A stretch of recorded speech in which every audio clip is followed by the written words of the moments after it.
Hello everyone, कैसे हैं आप लोग। तो आज हम डिस्कस करेंगे रिसेंटली चंद्रयान 3 का जो प्रोपल्शन मॉड्यूल है ये अर्थ के ऑर्बिट में रिटर्न करके आ चुकी है। तो क्या है यहाँ पे पूरा कॉन्टेक्स्ट डिटेल में डिस्कस करेंगे। ये प्रोपल्शन मॉड्यूल जो है इसका मकसद क्या था इसके बारे में भी डिस्कस करेंगे। किस तरीके से ये जो है चंद्रयान 3 का जो विक्रम लैंडर को सक्सेसफुली जो लैंड करवाने में कामयाब हुई यहाँ पे। और मेन देखिए इस एक्सपेरिमेंट का मेन सिग्निफिकेंस क्या हो सकती है इसके बारे में डिस्कस करेंगे। तो देखिए आपके जीएसटी पेपर के जो science and tech point of view के हिसाब से बहुत ही इंपॉर्टेंट वीडियो होने वाली है, तो इस वीडियो को एंड तक बिल्कुल देखते रहिएगा। और इससे पहले अगर आप लोगों ने हमारे चैनल को अब तक सब्सक्राइब नहीं किया है तो इसको प्लीज सब्सक्राइब कर लीजिए ताकि आने वाले ऐसे ही वीडियोस की नोटिफिकेशन इसी तरह आपको मिलते रहे। तो चलिए आज का वीडियो शुरू करते हैं। तो इसरो के साइंटिस्ट ने जो चंद्रयान 3 का जो प्रोपल्शन मॉड्यूल है उसको फिर से अर्थ के ऑर्बिट तक वापस लाने में कामयाब हो गए। तो जैसे कि आप लोग जानते हैं इसी साल जो है चंद्रयान 3 जो है मिशन के अंदर जो है विक्रम लैंडर जो है विक्रम लैंडर को जो है चंद्रयान में सॉफ्ट लैंडिंग करवाने में कामयाब हो गई। तो चंद्रयान 3 के मिशन का ही एक इंक्लूडेड एक प्रोपल्शन मॉड्यूल था। तो मेन इसका ऑब्जेक्टिव इसके बारे में भी हम डिस्कस करेंगे। इसका मेन ऑब्जेक्टिव क्या था कि विक्रम लैंडर को लगभग 100 किलोमीटर लूनर सरफेस के बाद जो है सॉफ्ट लैंडिंग करवाने का यहाँ पे जो सिस्टम है वो जो है इस प्रोपल्शन मॉड्यूल के थ्रू किया गया था। तो पहले जो है ये मैन्यूवर एक पार्ट नहीं था ओरिजिनल मिशन प्लान का, और ये जो है जो लेफ्ट ओवर फ्यूल है उसके थ्रू जो है इसको यूज किया गया था यहाँ पे। जैसे कि आप लोग जानते हैं, मैं पहले भी डिस्कस कर चुका हूं कि यहाँ पे जो चंद्रयान 3 का प्रोजेक्ट जब लॉन्च किया गया था सीधे अर्थ से लेके मून तक नहीं किया गया था। इसको अपने ग्रेविटी की ही फोर्स से लेके उसको एक थ्रस्ट देके उसको ग्रेजुअली आगे बढ़ा के उससे यहाँ पे चंद्रयान 3 को मून तक लैंड करवाया गया था। तो प्रोपल्शन मॉड्यूल क्या है, इसका प्राइम ऑब्जेक्टिव क्या है कि जो विक्रम लैंडर मॉड्यूल है जो एक लॉन्च व्हीकल से जब इसको इंजेक्शन किया गया था तो जो चांद है, चांद का लगभग 100 किलोमीटर सर्कुलर पोलर ऑर्बिट, उसके बाद उसको सॉफ्ट लैंडिंग करवाने के लिए इसका उपयोग किया गया था यहाँ पे। तो इस मॉड्यूल में एक पेलोड यानी कि एक आप सोच सकते हैं कि एक पेलोड यानी कि एक एक्स्ट्रा एक कॉन्सेप्ट भी कैरी करके लेके गया था जिसका नाम है स्पेक्ट्रोपोलरिमेट्री हैबिटेबल प्लेनेट अर्थ, जिसको शॉर्ट फॉर्म में शेप भी बोला जाता है। तो कभी कभी ऐसे प्रश्न भी आपको पूछा जा सकता है।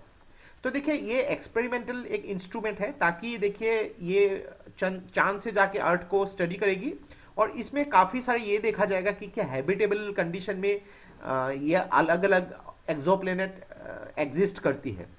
यानी कि देखिए हमारे अगर सोलर सिस्टम में ही या फिर out of the solar system ऐसे कुछ कुछ प्लेनेट हो सकती है जो हैबिटेबल जोन है। हैबिटेबल जोन यानी कि जो अपने स्टार का एक ऐसा डिस्टेंस में एग्जिस्ट करता है जहां पे आइस और वाटर जो पॉसिबल हो।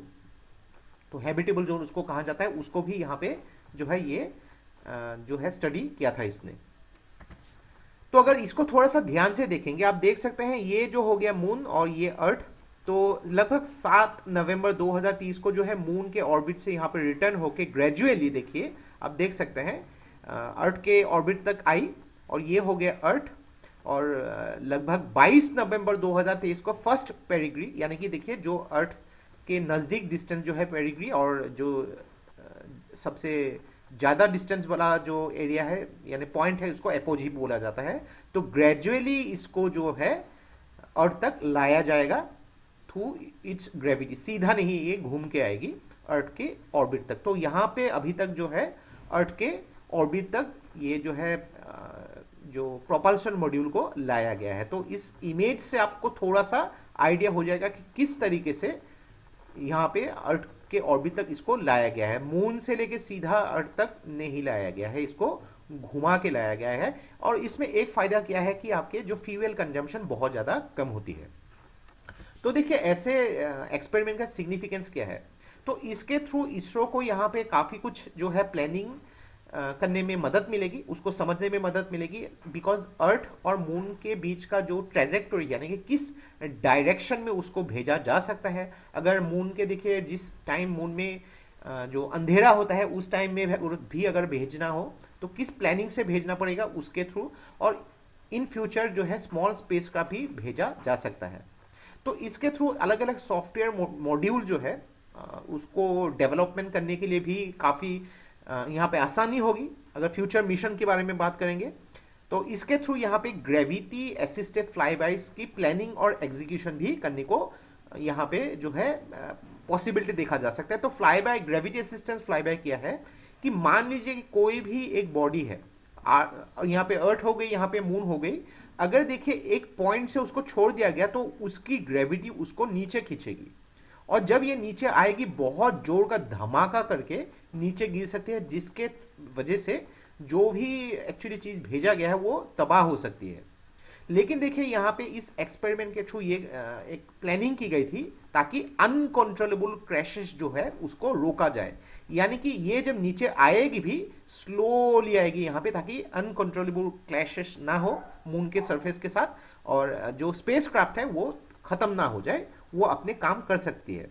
तो अगर देखा जाए चंद्रयान-2 के कुछ कुछ फेलियर जो हो सकता है यहाँ पे क्रैश लैंडिंग के वजह से, यहाँ पे जो कम्युनिकेशन लॉस्ट हो गई थी, और दूसरी अगर बात करेंगे यहाँ पे जो प्रोपल्शन मॉड्यूल के जो टेक्निक के वजह से यहाँ पे सॉफ्ट लैंडिंग करने में चंद्रयान-3 कामयाब हो चुकी थी।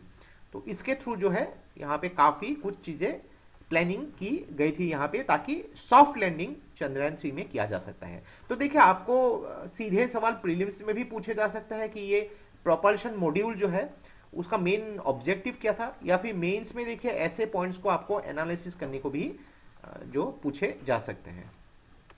तो ये था हम लोग का कंप्लीट एनालिसिस रिगार्डिंग चंद्रयान-3 का प्रोपल्शन मॉड्यूल, जिसको अर्थ के ऑर्बिट में लाया गया साइंटिस्ट के द्वारा। तो आशा करते हैं इस वीडियो से आपको बहुत कुछ चीजें सीखने को मिला होगा, और ये वीडियो अगर आप लोग को अच्छा लगे इसको प्लीज लाइक कीजिए, इसको सब्सक्राइब कीजिए, इसको शेयर कर दीजिए। तो आज के लिए बस इतना ही। देखते रहिए study rise, take care, thank you and जय हिंद।